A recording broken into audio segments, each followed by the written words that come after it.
Hello everybody and welcome back to Yorkshire Outdoorsman. Today I've got a little review of a new toy that I've bought. And when I say toy, it's just a figure of speech. Here we have the Dan Wesson Revolver. It's the 4-inch version, the 4-inch barrel version, and it's in chrome. So let's get over to the table and have a better look. Okay, so this case did not come with the gun. This is a case from another gun that I've got, and I've adapted it to fit the Dan Wesson. So here we have it. It's the cartridge type, where you load your pellets into there, and it runs on the 12-gram C02 capsules.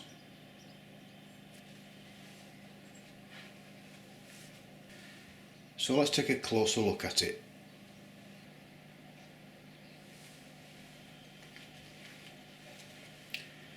Let's just get rid of the case for now. Won't be needing that just yet. So on first inspection, it looks rather well made. Quite good quality, it feels good in the hand, it's got a hefty weight to it, and it's all metal apart from the grip, of course. You open the cylinder with this catch here, as opposed to the one that you would find on other variants here, and there we have the cylinder. Very smooth, there's no clicking as you would find on other ones. It opens and closes very, very precisely. The trigger, there is no gas in this at the moment, is double action, which means you can pull the trigger like that, although the hammer does bounce a little bit. But it's also single action as well.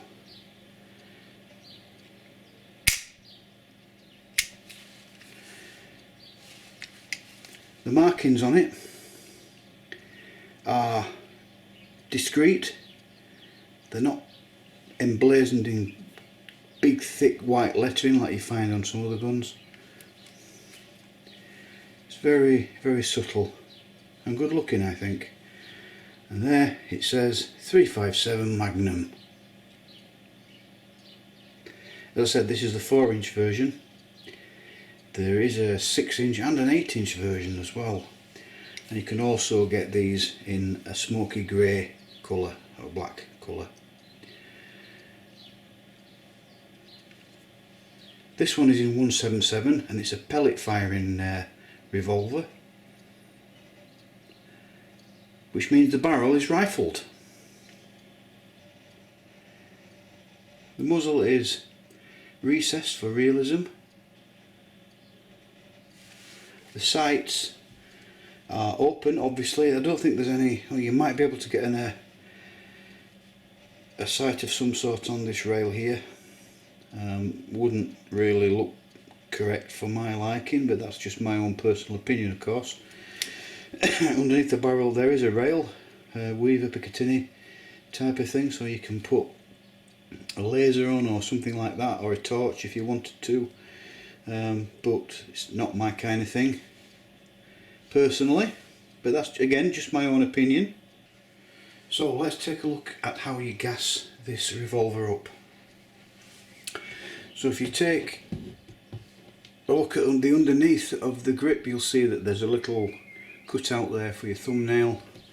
You just pull off the left hand side of the grip, which reveals the slot for your CO2 capsule. Simply pop the CO2 capsule into the slot. After having put a small drop of silicone oil on the top just to protect the seals, just to aid in the longevity of the seals, should I say.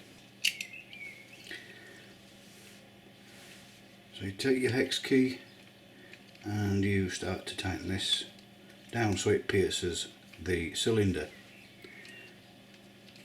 There will be a little bit of a hiss as it seals. Don't over tighten it, just nice and sturdy but not too tight. Replace the grip and we are ready to go. Now this is gassed up. I always take one shot before I do anything, because I found with CO2 air guns that your first shot is pretty useless. So you just take one or maybe two shots, dry fired, and then the CO2 cartridge is ready to go, in my experience. What about loading then? There are a couple of ways to load. The cartridges are quite simple. You just take your pellet and you pop it in the end of the cartridge. Of course I'm going to take this pellet out to demonstrate the next part. So once you've loaded all your pellets into your cartridge, and open the cylinder, you take your cartridges, obviously, and you load them in, just like you would with the real thing.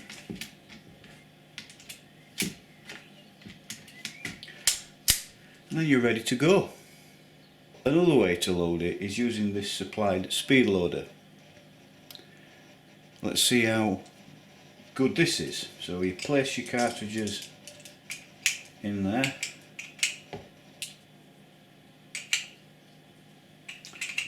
Oops. Your loaded cartridges in there, including the one you've left in there. Push it down until it locks, and then this should be in there like that. And you open the cylinder. Yeah, it's not that speedy, is it? It does work, but in my opinion it's quicker just to load it the ordinary way than it is to do it this way. That being said, if you've got a set of spare cartridges already loaded up in one of these in your pocket, maybe that's a different matter. That's probably what they're designed for anyway. These cartridges can be bought separately, so you can buy spares. I think they retail at about, I think they're about £2 each, something like that. They're not mega expensive, so maybe a couple of sets of spare ones. So you've always got some loaded ammunition ready. Keep you shooting longer. I've been thinking about, you might not be able to see this on camera, but just the end of this cartridge here, where the bullet would be, if it was a real one there, I might spray grey to make it look like a more realistic item. So let's get this loaded up, let's get it over the chronograph, and then see what it's like on a target.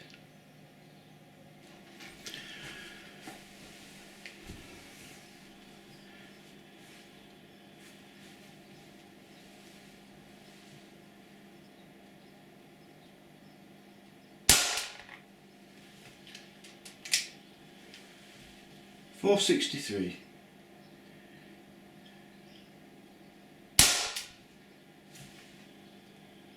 .484.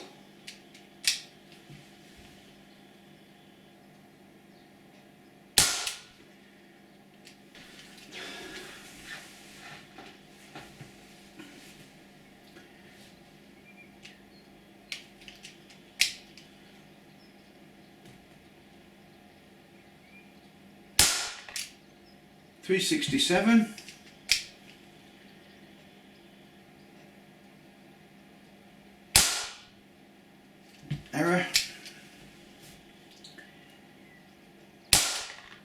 369.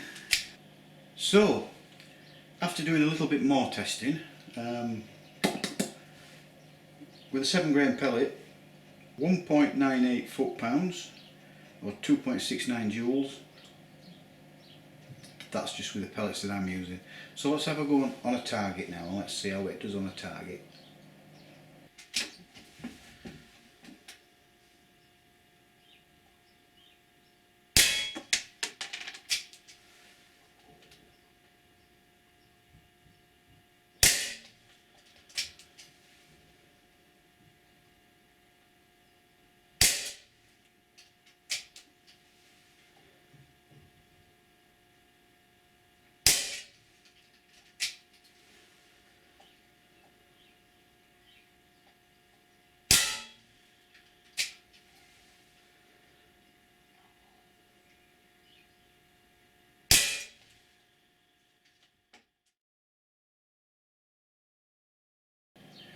So in conclusion, it's a great little fun gun.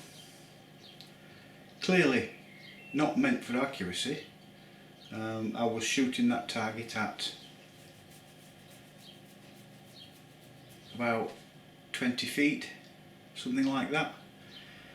I've not tried it any further out, and I was doing it freehand. I wasn't supported in it anyway, so personally I think you could probably get better accuracy out of it if you try different pellets and what have you, and you're supported properly. You know what it's like when you are aiming a handgun. If you don't feel 100% comfortable, then you know for a fact that your shot is not going to be very accurate. But as a little quick test, I love it. I actually absolutely love it. Absolutely love it. Cost me £165. £165, which doesn't break the bank, but it's a great little fun gun. I would recommend it. It's well made, it looks the part, you can buy accessories for them such as holsters and so on and so forth.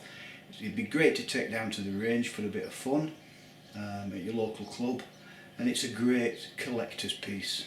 So I would definitely recommend the Dan Wesson 4-inch 357 Magnum replica airgun. Thank you so much for watching, and as always, if you're not subscribed, please consider doing so, and we'll see you next time. Thanks for joining us.